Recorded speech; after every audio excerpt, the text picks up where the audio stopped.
Well, ladies and gentlemen, it's now time to talk about Warhammer yet again, but this time we're going to be talking about something we really don't get to talk about often, which is the actual stock part of what happens when a company gets woke and essentially almost gets broke, right? In this scenario, this is the beginning of a get woke, go broke situation. It's a slow and steady decline. Games Workshop just recently came out with this, and we have yet to see if this is actually going to have an impact to their bottom line. But if you were to take the social discourse happening from fans around the world, you would start to realize that things are not looking that great in the total outcome of what's happening with Warhammer. Now, we're talking about the CFO. Now, this doesn't normally happen very often. The CFO of Games Workshop themselves just recently sold 2/3 of her total shares amid the growing boycott. Oh, that's bad.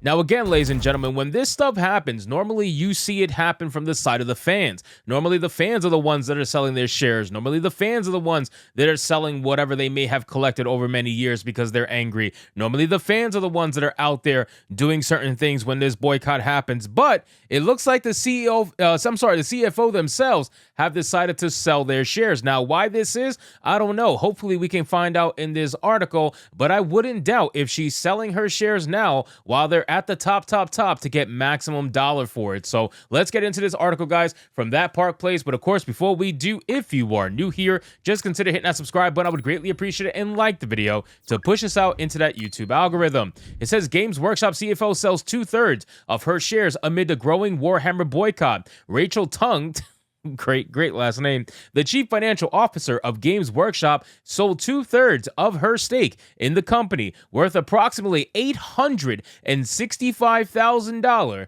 as hobbyists have begun canceling their Warhammer Plus subscriptions and have indicated that they will boycott the company. $865,000, ladies and gentlemen. And this is what I talk about all the time. Whether or not a company is going to get woke and go broke, it doesn't matter, because ultimately they have sold themselves off to the ESG devil. These CEOs, these executives, they are going to get rich no matter what. It doesn't matter what happens to the company, right? At the end of the day, if they bought out, or they were bought out by ESG and they got immediate funding from these companies, they are going to take that money, included in their shares, included in their bonuses, and all of a sudden they're going to get even richer than they ever were. They don't care if the company goes down, because if the company goes down, it doesn't matter. They're still millionaires at the end of the day. If they have good accountants and they have good money managers, they will probably invest their money elsewhere to keep the money growing, and they don't care. Like, Games Workshop is just a means to an end, and the hobby that was loved for decades, that was built off of passion,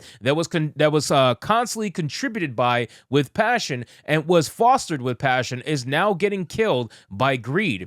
It says that the subscription cancellations and calls to boycott come after the company retconned their Adeptus Custodes army by adding in a female Adeptus Custode in the upcoming Codex Adeptus Custodes. As an excerpt from the book details, Custodian Kalidas, I can't say that last name, Kesh, stood upon the bridge of class destroyer named Vigilant Flame. The warship belonged to the mighty Battlefleet Solar. She lingered in the shadows at the back of the bridge, positioned at a spot where she could observe the actions of every crew member, be they in the instrumentation pit or the armament shrines, or in the case of Shipmaster Lethwick, stood Ramrod straight before his command throne. Another excerpt states that Kesh was warned before anyone else aboard, sensing a sudden empiric energy spike coupled with the surge of overpressure and sharp temperature drop, etc., etc., etc. The official Warhammer social media account not only confirmed the excerpts, but gaslit hobbyists and enthusiasts writing on X. Since the first of the 10,000 were created, there have always been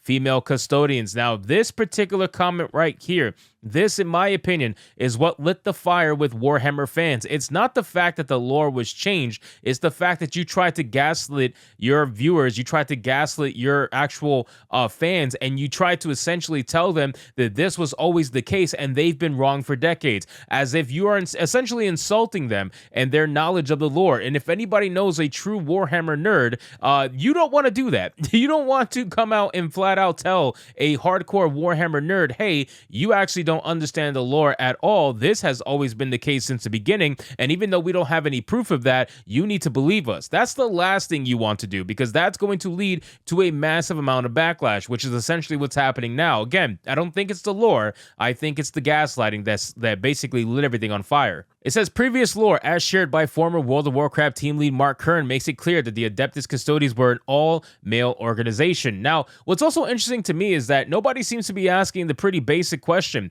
If you can have female Adeptus Custodes, then what about the Sisters of Battle, or whatever they called? Like I said, I'm not a Warhammer nerd, but they are all female. It's an all-female army. Is there any men there, right? They're changing all the words of brotherhood to armies now, right? Like they're removing all male gendered armies or pronouns, whatever, but they're keeping the sister stuff. They're keeping the female only armies. Why is that? Why, if all this lore doesn't matter, right? And it's the typical gaslighting. If all this lore doesn't matter and it's just fake, who cares, etc., etc., well, why don't we just add male Sisters of Battle? Just call them the I don't know, the people of battle. Like, we should just be able to make them into anything at this point, because the lore doesn't matter. You have came out and said that yourselves, whether it's the Warhammer official page saying it, or whether it's the fans who are all for this ESG stuff that are trying to gaslight other people into believing it. It says that Kern also shared excerpts, which we already know about. Since this retcon and subsequent gaslighting, numerous Warhammer players, hobbyists, and enthusiasts have announced that they've canceled their Warhammer subscriptions and will boycott Games Workshop going forward. That I already know. Amid this controversy and boycott, the Business Desk reports that Tung reduced her stake in the Nottingham-based company by 2/3 after the share sale at an average price of $94.893 per share, or euros, or whatever the case may be. Not only does Tung's sale come amid a boycott, but it comes months after it was revealed in the company's half-year report that she had resigned from the company. Games Workshop CEO Kevin Roundtree shared in the company's 23 and 24 half-yearly report in January. Also, after 27 years with the group and 9 years on the board, Rachel Tung has informed the board that she does not propose to offer herself for re-election as Chief Financial Officer at the next AGM in September 24. Rachel will continue her role, working as an integral part of the team to ensure its smooth transfer of responsibilities to her successor. Rachel is amazing and she will be missed enormously. So all of this basically tells me, ladies and gentlemen, what I've been saying since the beginning. These CEOs and executives, when they get woke, this company hasn't gone woke for a while. They've probably been wanting to for a while, but they haven't fully done it yet. Now they've basically got their investments from ESG corporations, and they are full on going to go the way of wokeness. So these CEOs, these executives that have been fostering this community, have been fostering this business for, I don't know, decades at this point. This person's been with the company for 27 years. And now that she's right at the end, well, take the money and run, ladies and gentlemen. Just take the money and run. That's what they always do. They don't care about your community. They don't care about continuing the fandom. They don't care about continuing this amazing group of community Warhammer players that have been fostered for decades. They don't care about that. They only care about getting rich. They got rich. They're going to continue to be rich. They sold their shares and they're gone. That's it. Everything that happens to the company from here on out, they don't care about. They got their money and they ran. It says Games Workshop stock price has declined nearly 5% since the beginning of the year. However, it's up nearly 142.81% over the last 5 years. Since 2007, the stock price has increased nearly 2,000%. So again, she got in many years ago when the stock was super cheap, right? She's been with the company for 27 years. She probably bought a ton of shares that were super, super cheap at the time.